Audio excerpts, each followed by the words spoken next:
Hi guys, now that you've had an overview of the female reproductive tracts, we're going to go into some more detail. So Miranda's going to talk a little bit more about ovulation and follicles. Hi guys. So we last left off talking about the ovary, and when it ovulates an egg, it goes into the ampulla.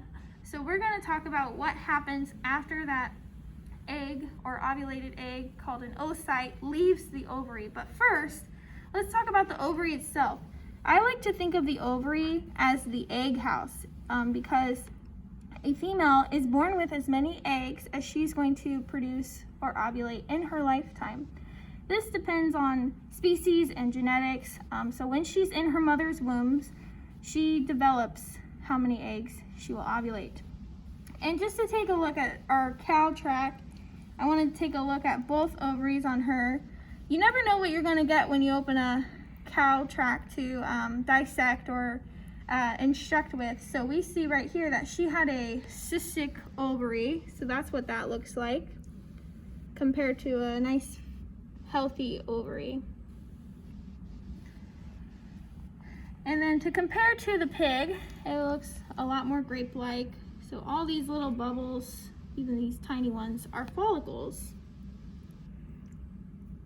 Even these little tiny ones. So follicles start very small. So we have primary, secondary, and tertiary follicles. And eventually it's going to form into a follicle that is ready for ovulation, called a Graafian follicle. That's this big bubble looking follicle right here, the Graafian follicle. So this looks like it's about ready to burst, and that's literally what happens when a egg ovulates. It's going to pop out of the ovary and be caught by the infundibulum, which is what wraps around the ovary and catches the eggs. And we never know where they're gonna ovulate from. So they could ovulate from down here, they could ovulate from up here, especially on litter-bearing species. They're gonna be ovulating all over the place because she ovulates more than one egg at a time. So that's why the infundibulum is wrapped all the way around our ovary. So after this essentially pops and spews out of there, it's going to become kind of like a blister. After a blister pops, it's going to become bloody, and so we call that the corpus hemorrhagicum, or CH. And corpus hemorrhagicum stands for bloody body or red body. So that's a way to remember that. And then it will become what we call a CL, corpus luteum, or yellow body.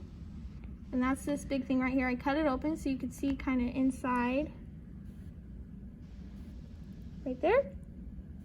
The CL will remain if she becomes pregnant, because the CL is what maintains pregnancy. It releases a hormone called progesterone, and progesterone is known as the pregnancy hormone.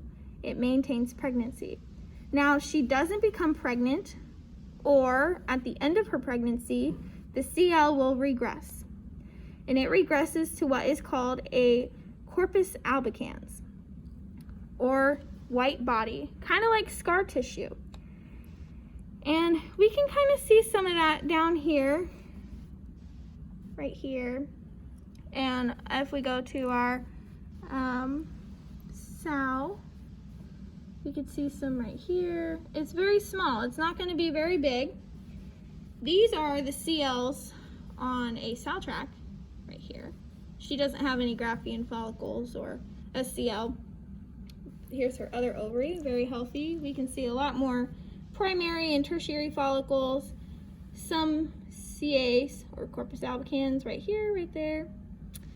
So the corpus albican, like I said, is like scar tissue. And the cool thing about the ovary is an egg will never ovulate out of the same spot, never burst out of the ovary in the same spot, because of that scar tissue from the corpus albicans. It can't get out. It acts like a barrier, so it's going to ovulate out of another part of the ovary. So this is kind of a complicated cycle, so we'll make sure that you have a diagram in another video. That way you can see all of the follicles and the corpus luteum, the corpus albicans, and the corpus hemorrhagicum together. But this is showing you the gross anatomy part of the ovary and the ovulation cycle. So again, the oocyte or ovulated egg will burst out of the Graafian follicle.